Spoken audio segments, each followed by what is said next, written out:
Bacaan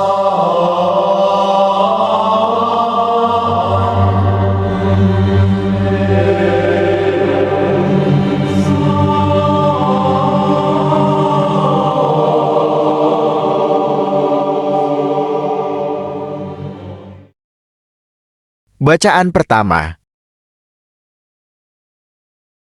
Bacaan dari Nubuat Yunus. Datanglah firman Tuhan kepada Yunus untuk kedua kalinya, demikian. Bangunlah, pergilah ke Niniun, kota yang besar itu, dan sampaikanlah kepadanya seruan yang kufirmankan kepadamu. Bersiaplah Yunus, lalu pergi ke Niniu, sesuai dengan firman alam. Niniwe adalah sebuah kota yang mengagumkan besarnya, 3 hari perjalanan luasnya. Mulailah Yunus masuk ke dalam kota itu sehari perjalanan jauhnya. Lalu berseru, 40 hari lagi, maka Niniwe akan ditunggang-balikan. Orang Niniwe percaya kepada Allah. Lalu mereka mengumumkan puasa. Dan mereka, baik orang dewasa maupun anak-anak, mengenakan kain kabung. Ketika Allah melihat perbuatan mereka itu, yakni bagaimana mereka berbalik dari tingkah lakunya yang jahat, maka menyesallah Allah, karena malapetaka yang telah dirancangkannya terhadap mereka, dan ia pun tidak jadi melakukannya. Demikianlah sabda Tuhan.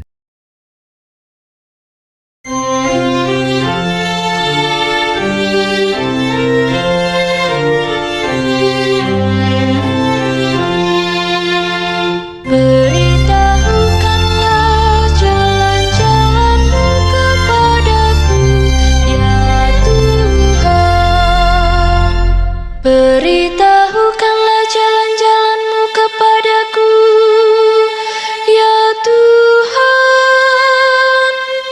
Tunjukkanlah lorong-lorong-Mu kepadaku. Bawalah aku berjalan dalam kebenaran-Mu, dan ajarlah aku, sebab Engkaulah Allah yang menyelamatkan daku.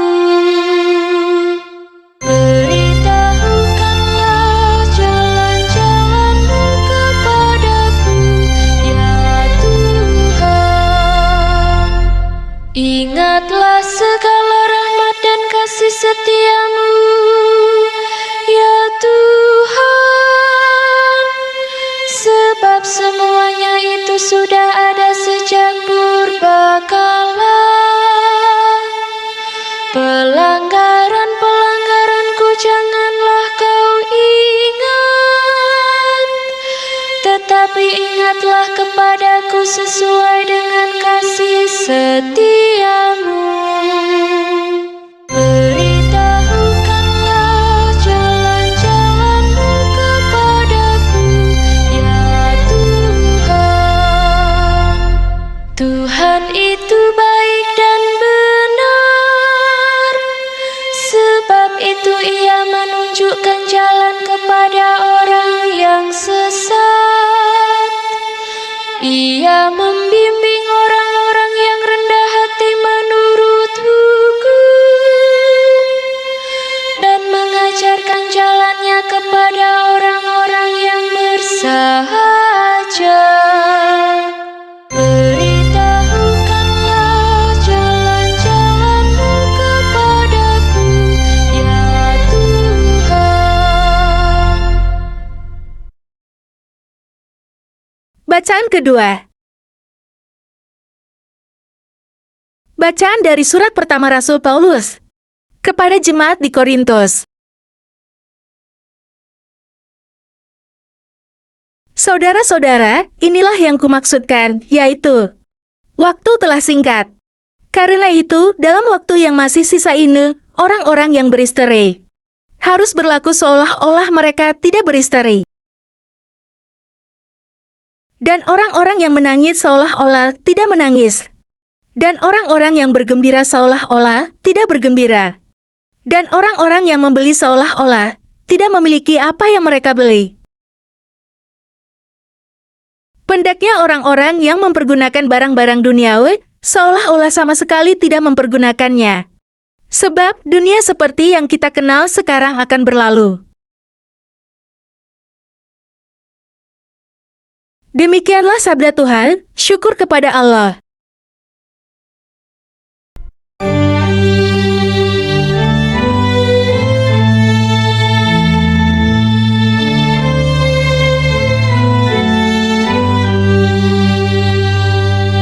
Alleluia, alleluia, alleluia, alleluia. Kerajaan Allah sudah dekat. Bertobatlah dan percayalah kepada Injil. Alleluia, alleluia, alleluia,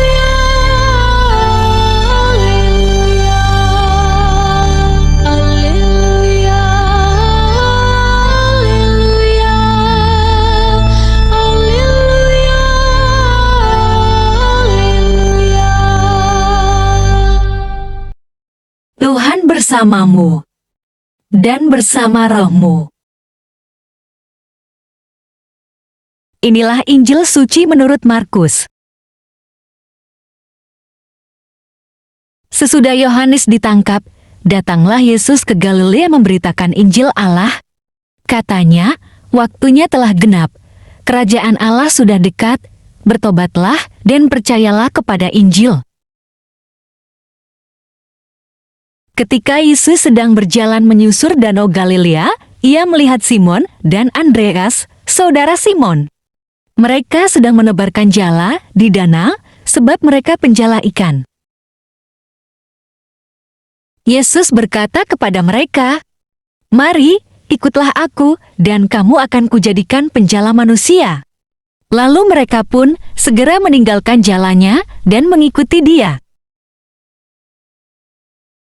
Dan setelah Yesus meneruskan perjalanannya sedikit lagi, dilihatnya Yakobus, anak Zebedeus, dan Yohanes, saudaranya, sedang membereskan jala di dalam perahu.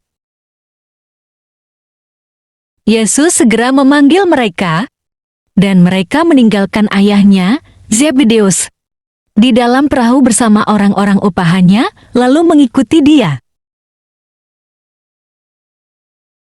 Demikianlah sabda Tuhan, terpujilah Kristus.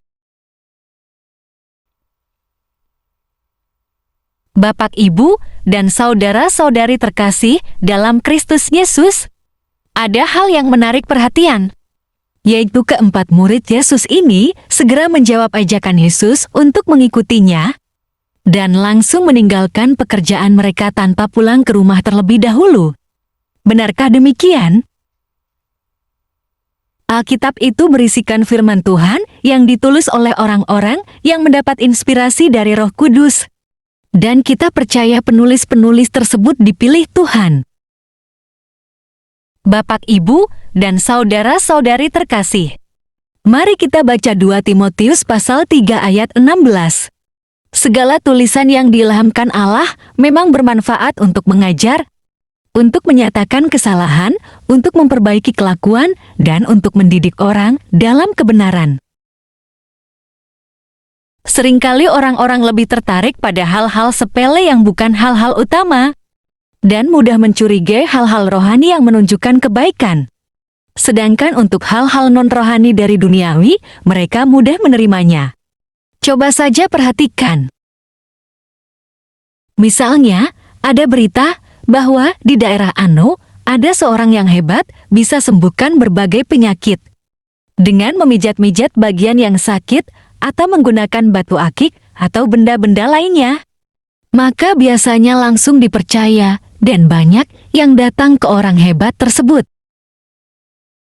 Tetapi, mencuriga atau berburuk sangka, jangan-jangan rekayasa bila mendengar berita. Ada seorang yang menyembuhkan penyakit dengan menumpangkan tangan. Seraya mendoakan, dan orang sakit itu menjadi sembuh. Bapak, Ibu, dan saudara-saudari terkasih, Simon, Andreas, Yakobus, Yohanes yang langsung meninggalkan pekerjaan dan tidak pulang dulu, tetapi segera langsung mengikuti Yesus. Hendaknya respon kita adalah, ini suatu nasihat yang seharusnya kita teladani dan kita lakukan. Artinya, kita harus memprioritaskan atau mengutamakan Tuhan di dalam hidup ini dan menjaga perilaku kita agar sesuai dengan ketetapan dan kehendak Tuhan.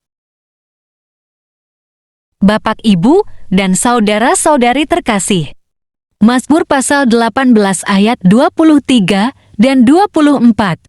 Sebab, segala hukumnya kuperhatikan, dan ketetapannya tidaklah kujauhkan daripadaku. Aku berlaku tidak bercela di hadapannya, dan menjaga diri terhadap kesalahan. Hal-hal lain di luar Tuhan seharusnya tidak menjadi penghalang bagi kita yang dekat dengan Tuhan. Bapak, Ibu, dan saudara-saudari terkasih, mari kita baca Mazmur pasal 119 ayat 37. Lalukanlah mataku daripada melihat hal yang hampa, hidupkanlah aku dengan jalan-jalan yang Kau tunjukkan. Ada orang semula mau ke gereja, tetapi ketika dapat telepon dari rekan bisnis mau ketemuan membicarakan bisnis, akhirnya memutuskan tidak jadi ke gereja dengan beralasan, bisnis ini lebih penting dan lagi pula bisa minggu depan ke gereja. Padahal firman Tuhan mengatakan, Matius pasal 6 ayat 33. Tetapi, carilah dahulu kerajaan Allah dan kebenarannya, maka semuanya itu akan ditambahkan kepadamu. Mungkin saja minggu depan, orang ini tidak bisa ke gereja karena ada panggilan bisnis lainnya. Atau siapa tahu tiba-tiba hari Jumat, ia sesak nafas dan meninggal dunia terkena serangan jantung. Kita cenderung menunda-nunda untuk berbuat hal-hal kebaikan. Padahal untuk diri kita, karena pikirnya hari esok masih ada waktu. Padahal siapa yang tahu terjadi sesuatu di hari esok? Yakobus pasal 4 ayat 14. Sedang kamu tidak tahu apa yang akan terjadi besok. Apakah arti hidupmu? Hidupmu itu sama seperti uap yang sebentar saja kelihatan, lalu lenyap.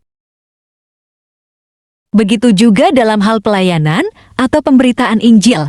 Banyak alasan yang intinya menunda waktunya. Kita umat Kristiani hendaknya terpanggil untuk memberitakan Injil sebab Yesus memerintahkan kita lakukan. Mari kita baca Matius pasal 28 ayat 19 dan 20. Pergilah, jadikanlah semua bangsa muridku, dan baptislah mereka dalam nama Bapa, dan Anak, dan Roh Kudus. Dan ajarlah mereka melakukan segala sesuatu yang telah kuperintahkan kepadamu. Dan ketahuilah, aku menyertai kamu senantiasa sampai kepada akhir zaman. Yesus saja memberitakan Injil Kerajaan Allah, maka kita pun hendaknya melakukan pemberitaan Injil. Penjala ikan versus penjala manusia. Penjala ikan menangkap ikan di sungai untuk dimakan dan untuk dijual ikannya, supaya bisa membeli keperluan hidup di dunia. Bapak, Ibu, mari kita baca Yohanes pasal 6 ayat 27. Bekerjalah bukan untuk makanan yang akan dapat binasa, melainkan untuk makanan yang bertahan sampai kepada hidup yang kekal, yang akan diberikan Anak Manusia kepadamu, sebab Dialah yang disahkan oleh Bapa, Allah, dengan meterainya. Tidak berarti semua penjala ikan itu akan mencelakakan dirinya. Tetapi, maksudnya adalah orang yang mengutamakan uang sebagai tujuan hidup dan mengabaikan Tuhan di dalam hidupnya, maka akibatnya menjauhkan dari kehidupan kekal. Penjala manusia artinya memberitakan Injil supaya banyak orang mendengar kabar sukacita ilahi, mau percaya kepada Yesus dan mengikutinya untuk beroleh hidup kekal di surga.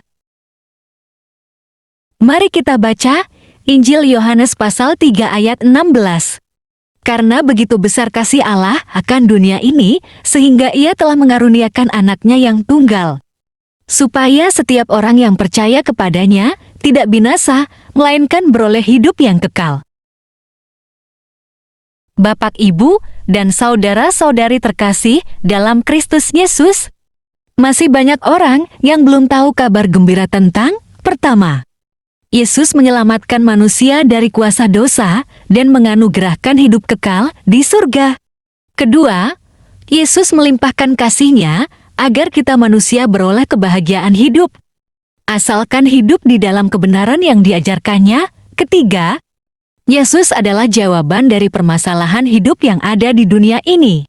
Dunia dan segala isinya seringkali justru menyeret banyak orang berbuat dosa, karena menjauhkan orang dari Tuhan dan akibatnya mengalami kematian kekal, atau kehilangan hidup kekal di surga.